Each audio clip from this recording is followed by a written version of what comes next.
साथियों, आज प्रधानमंत्री मोदी जी ने लाल किले की प्राचीर से 11वीं बार भारत का राष्ट्रीय झंडा फहराया और एक बार फिर से प्रधानमंत्री मोदी जी भारत की जनता को अपनी चिकनी चुपड़ी बातों में फंसाने का प्रयास करते हुए नजर आए। आज भारत का स्वतंत्रता दिवस था।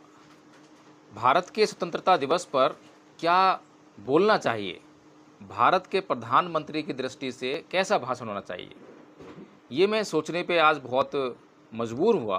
मैं सोचने लगा कि भारत का प्रधानमंत्री और भारत की आज़ादी पर राष्ट्र को संबोधित कर रहा है, राष्ट्र को संबोधित कर रहा है, अपने जाति के लोगों को संबोधित नहीं कर रहा है, अपनी पार्टी को संबोधित नहीं कर रहा है, ना ही आरएसएस को संबोधित कर रहा है। तो आखिर प्रधानमंत्री मोदी जो हैं कर क्या रहे थे? उनके पूरे भाषण को अगर कोई गौर से सुने तो ऐसा लगेगा जैसे कि प्रधानमंत्री मोदी जो हैं आज राष्ट्र को संबोधित नहीं कर रहे हैं, बल्कि अपने क्रियाकलापों की 14 साल की रिपोर्ट प्रस्तुत कर रहे हैं। जबकि भाषण तो हर साल होता है, हर साल लाल किले पर आते हैं और हर साल जो है राष्ट्र को संबोधित करते हैं। यानी कि कम से कम आप जो है अगर उसमें रिपोर्ट कार्ड आपको प्रस्तुत करना भी है तो आप केवल अपने पिछले एक साल का रिपोर्ट कार्ड जो है प्रस्तुत कर सकते हैं। वो भी बहुत मोटी मोटी बातें कि आपने राष्ट्र की एकता एवं अखंडता को बनाए रखने के लिए कौन से कदम उठाए, आपने भारत की राष्ट्रीय एकता और अखंडता को चुनौती देने वाले वे कौन से तत्व हैं जिन पर आपने काम किया और क्या काम किया, उसमें कितनी सफलता हासिल की। इन बातों का प्रधानमंत्री मोदी के पूरे भाषण में, जो कि पूरे 1 घंटा 3 मिनट तक जो है बोलते रहे और हम देख रहे थे कि भाषण के दौरान जनता परेशान थी। परेशान होना लाजमी है, गर्मी का मौसम है और गर्मी भी उमस भरी। तो ऐसे मौसम में और इतना बोरिंग भाषण वास्तव में देश की जनता को दुखी करने वाला हुआ। लेकिन चलो ठीक है, जनता पहुंची, जनता ने प्रधानमंत्री मोदी का भाषण सुनने का प्रयास किया, बहुत सुनने का प्रयास किया, लेकिन कितना ध्यान लगाए। बोरिंग भाषण तो बोरिंग होता है, उसमें कुछ भी ऐसा दिलचस्प नहीं है जो भारत के जनता जो कि प्रधानमंत्री मोदी को सुनने के लिए लाल किले पर पहुंची थी, प्रधानमंत्री मोदी से कनेक्ट भी हो पाती।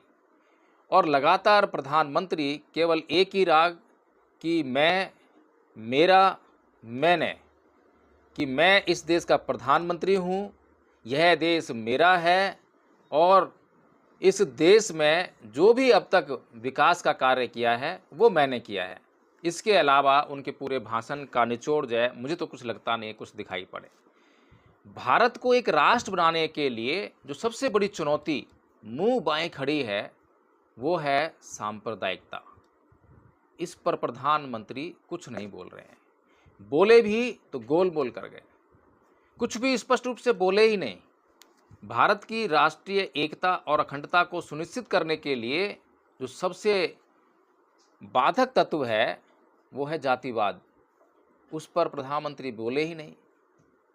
प्रधानमंत्री देश में कितने बेरोजगार हैं, कितने किसान आत्महत्या करते हैं, कितने लोग भूखे सोते हैं, इन पर प्रधानमंत्री बिल्कुल नहीं बोले।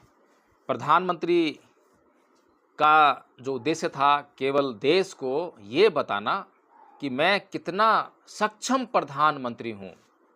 अब तक 2014 तक जिन सरकारों ने इस देश पर राज किया वो कितनी नालायक थी। इस देश के राष्ट्र निर्माताओं को जब वो कोस चुके तब उन्होंने जो है अपनी रिपोर्ट कार्ड देना शुरू किया। भारत का स्वतंत्रता दिवस मना रहे हैं, भारत को स्वतंत्रता प्राप्त करने में इतना लंबा समय क्यों लगा, कि आखिर हमारा देश गुलाम हो कैसे गया। इतना विशाल देश गुलाम हो जाता है और गुलामी भी कोई छोटी मोटी गुलामी नहीं। अभी जिस स्वतंत्रता को हम मना रहे हैं, जिस आज़ादी को आज हम मना रहे हैं, वो तो केवल 200 साल की गुलामी थी अंग्रेज़ों की। उससे पहले जो मुग़लों का शासन है, लगभग 400-500 साल का शासन, उनकी गुलामी भारत को झेलनी पड़ी और अन्य आक्रमणकारियों ने भी भारत के विभिन्न प्रदेशों को गुलाम बनाया और उनकी गुलामी भी भारत को झेलनी पड़ी। तो प्रधानमंत्री को जो सबसे ज़्यादा फोकस करना चाहिए था वो उन तत्वों पर फोकस करना चाहिए था जिनकी वजह से इस देश को गुलामी सहन करनी पड़ी, लेकिन प्रधानमंत्री उन तत्वों का जिक्र भी नहीं करेंगे। प्रधानमंत्री देश को ये बताने का बिल्कुल भी काम नहीं करेंगे कि जातिवाद वो सबसे बड़ा तत्व था जिसकी वजह से भारत को गुलामी सहन करनी पड़ी। प्रधानमंत्री मोदी राष्ट्र को ये बिल्कुल भी नहीं बताएंगे कि आज भी जातिवाद वो बाधक तत्व है जो कि भारत को एक राष्ट्र बनने में बाधा पहुंचा रहा है। प्रधानमंत्री इस बात का बिल्कुल भी जिक्र नहीं करेंगे कि ये जो जातिवाद है ये ना तो मुसलमान धर्म में है, ना ईसाइयों में है, ना कहीं और है, बल्कि ये हिंदू धर्म की पैदाइश है। प्रधानमंत्री मोदी इस बात का बिल्कुल भी जिक्र नहीं करेंगे कि केवल बौद्ध धर्म ही एक ऐसा धर्म है जिसके कारण भारत को विश्व में विश्व गुरु का दर्जा मिला। प्रधानमंत्री मोदी इस दिन भारत के लोगों को भारत का सच्चा और गौरवान्वित करने वाला इतिहास बिल्कुल भी नहीं बताएंगे, उस पर चर्चा भी नहीं करेंगे। आज का जो भाषण था उसमें राष्ट्र के लिए क्या है वो आपको दूर दूर तक 1 घंटा 3 मिनट के भाषण में कहीं भी नहीं मिलेगा। राष्ट्रपति मोदी अपने भाषण में बात करते हैं स्त्रियों की आज़ादी की, बलात्कारों की और बलात्कारियों को सज़ा देने की। बलात्कारियों को सज़ा देते हुए वे कहते हैं कि मीडिया जो है जब किसी महिला का बलात्कार होता है तो बहुत लंबी चौड़ी रिपोर्ट्स प्रस्तुत करती है, बहुत ज़्यादा चर्चाएं होती हैं, लेकिन जब किसी बलात्कारी को सज़ा होती है, फांसी होती है, तब उसकी मीडिया बिल्कुल भी चर्चा नहीं करती है। प्रधानमंत्री मोदी से इस देश के लोगों को एक सवाल तो पूछना चाहिए, अब तक कितने बलात्कारियों को आपने आपके कार्यकाल में फांसी की सज़ा हुई है? बताना चाहिए प्रधानमंत्री मोदी जी को। सन 2014 से वो जो है इस देश पर शासन कर रहे हैं, 2024 चल रहा है, उसके स्वतंत्रता दिवस में आज आप झंडा फहरा रहे हैं, राष्ट्रीय झंडा आपने फहराया है, पूरे राष्ट्र की अस्मिता की जिम्मेदारी आपके ऊपर, आपके कंधों पर है, तो आपने इस देश की, इस राष्ट्र की अस्मिता को बचाने के लिए क्या किया? हाँ किया, बहुत कुछ किया। तो प्रधानमंत्री मोदी जब इस राष्ट्र की महिलाओं की अस्मिता की बात करते हैं, उन पर हो रहे बलात्कारों पर फांसी सज़ा देने की बात करते हैं, तो ऐसी ही सज़ा बिल्किस बानो, जिसके साथ में गुजरात में भीभत्स बलात्कार हुआ, उसके बच्चे की हत्या की गई, जब उसके अपराधियों को कानून से सज़ा मिली तो सज़ा पूरी होने से पहले ही प्रधानमंत्री मोदी के शासन में उनको जेल से रिहा करने के आदेश मिल गए। ये काम जो है प्रधानमंत्री मोदी ने किया, इस राष्ट्र के लिए किया, इस राष्ट्र की महिलाओं के लिए किया। फिर अभी हमने देखा विनेश फोगाट जो कितने दिनों तक जंतर मंतर पर इसलिए आंदोलन करती रही कि उसके साथ में जो उत्पीड़न की घटना हुई है, उस उत्पीड़न करने वाले ब्रजभूषण नाम के मोदी के मंत्री के खिलाफ कोई कार्रवाई नहीं हो रही है। इसलिए उस खिलाड़ी जिसने कि ओलंपिक में विश्व की नंबर 1 खिलाड़ी को पराजित करने का इतना बड़ा काम किया, उसके ऊपर प्रधानमंत्री मोदी एक शब्द नहीं बोलते हैं कि उन्होंने जो है ब्रजभूषण को कैसे बचाया, क्यों बचाया। ये एक मामला नहीं है, इसके अलावा वो क्या करते हैं, वो ये भी कहते हैं कि उन्हें परिवारवाद नहीं चाहिए, जातिवाद नहीं चाहिए। बात ठीक है, परिवारवाद देश के लिए घातक है, समाज के लिए घातक है, जातिवाद देश के लिए घातक है, समाज के लिए घातक है, लेकिन आपकी नीति क्या है? आपकी नीति जो अभी देखने को मिली, जिस प्रकार से उस ब्रजभूषण को आपने टिकट नहीं दिया लेकिन उसके बेटे को आपने टिकट दे दिया। इसी प्रकार की एक घटना और घटी जब प्रधानमंत्री मोदी की पार्टी के एक पदाधिकारी ने बहन कुमारी मायावती जी के ऊपर बहुत ही अभद्र भाषा का प्रयोग किया, तो भारतीय जनता पार्टी ने तुरंत एक्शन लेते हुए उस व्यक्ति को पार्टी से बाहर कर दिया। अच्छा लगा, बहुत अच्छा लगा। लेकिन उसके बाद क्या हुआ? उसको तो टिकट नहीं दिया, लेकिन उसकी बीवी को टिकट दे दिया। अब प्रधानमंत्री मोदी जी से भारत की आज़ादी के दिन एक सवाल तो बनता ही है कि भाई ये क्या है? ये जातिवाद नहीं है, ये परिवारवाद नहीं है, क्या इसे परिवारवाद नहीं कहेंगे? क्या उसी घर की महिला को टिकट देकर आपने उस पुरुष के हाथ मजबूत किए हैं या आपने हाथ काटे हैं, इससे क्या फ़र्क पड़ता है? ये तो काम आप ना करते, भारत का संविधान कर देता। अगर उस सीट को भारत का संविधान महिला रिजर्व घोषित कर देता, तब भी वो जो व्यक्ति था उस सीट से नहीं लड़ पाता, लेकिन पावर का इस्तेमाल तो वो व्यक्ति ही करता। तो प्रधानमंत्री मोदी जी, आज आपने बहुत ही अच्छा लक्ष्यदार भाषण तो राष्ट्र को दिया, लेकिन राष्ट्र को आपके भाषण से क्या प्रेरणा लेनी चाहिए, ये पूरे भाषण में मैं खोजता ही रह गया, ढूंढता ही रह गया। आखिर मैं इस भाषण से ऐसी कौन सी प्रेरणा लूं, या इस देश का कोई भी व्यक्ति आपके इस भाषण से कौन सी प्रेरणा ले सकता है राष्ट्र का निर्माण के लिए, राष्ट्र की एकता के लिए, राष्ट्र की अखंडता के लिए? ये बड़ा सोचनीय प्रश्न बना हुआ है। एक बात और प्रधानमंत्री मोदी के भाषण में दिखाई दी, उन्होंने भारत के राष्ट्र निर्माताओं को तो कोसा ही कोसा, बल्कि उनके भाषण में कहीं पर भी विपक्ष को ना तो सहयोग देना और ना ही उनसे सहयोग लेना, यानी कि वे अकेले इस देश का निर्माण करने का दावा करते हुए दिखाई दिए। तो जो आदमी मैं, मेरा, मैंने केवल यहीं तक सीमित हो, और उससे अपेक्षा भी क्या की जा सकती है? उसी यही अपेक्षा की जा सकती है कि वो विपक्ष तो चाहता ही नहीं है।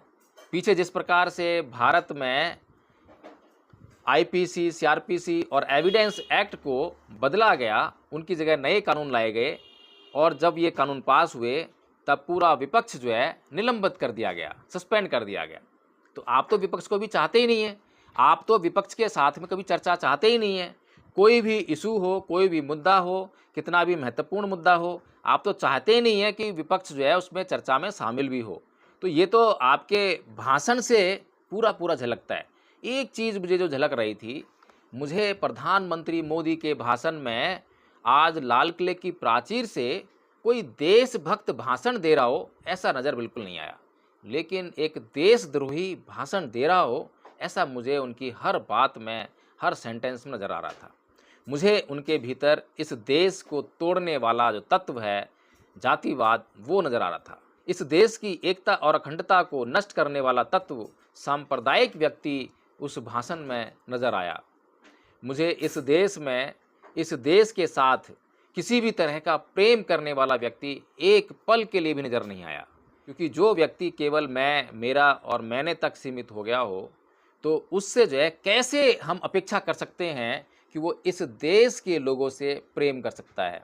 इस देश के लोगों से तो वही प्रेम कर सकता है जो इस देश के लोगों को अपने साथ लेकर चले, और जो संविधान की भावना है, जहाँ से संविधान शुरू होता है, हम इस देश के लोग, हम भारत के लोग, हमने किया, मैंने, मेरा, मुझे नहीं, हमने किया होता तो शायद आपके साथ 1 अरब 50 करोड़ की आबादी साथ में खड़ी दिखाई देती। कुछ लगता कि वास्तव में कोई राष्ट्र का व्यक्ति बोल रहा है, इस देश का प्रधानमंत्री भाषण दे रहा है।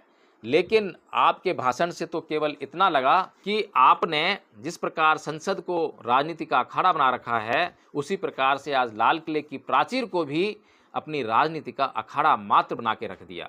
आपके लिए लाल किले की प्राचीर पर से भाषण देना केवल इस बात को निश्चित करना था कि मैंने अब तक जो कार्य किए हैं उनको भारत की जनता ध्यान से कान खोलकर सुन ले और उनको ही वोट करे, इसलिए आगे भी भारत की जनता उन्हीं को प्रधानमंत्री चुने।